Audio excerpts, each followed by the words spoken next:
Trevor, are you okay? So I'm going to walk in and assess the situation again, assess for danger. I'm going to do exactly the same as I would if they weren't breathing. So I'm going to shake the shoulders. I'm going to say, Trevor, can you hear me? I'm going to get some help. Ken, can I have some help, please?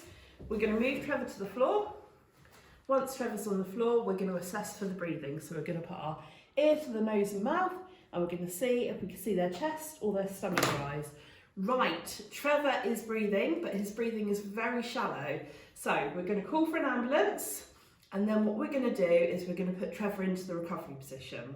So lots of people overthink the recovery position, but the purpose of the recovery position is to maintain an airway. So as long as they're on their side and their airway is clear, that's as good as, if that's as good as you can do, then that's perfect.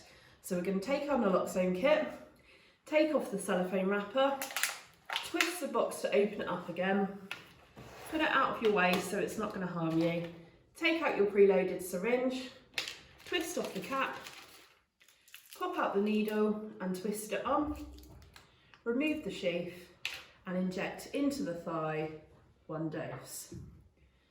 Then we're going to put it back in the box so it's out of our way, and we're going to continue to assess Trevor's breathing until help arrives.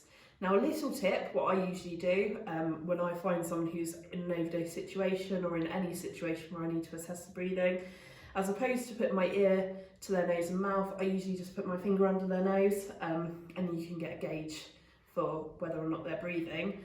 Also, in my experience, when I found people who are breathing, but they're breathing shallow and they're in an overdose situation, our breathing bag really helps. So I usually give them a couple of pumps of oxygen as well. And they usually come around pretty quickly.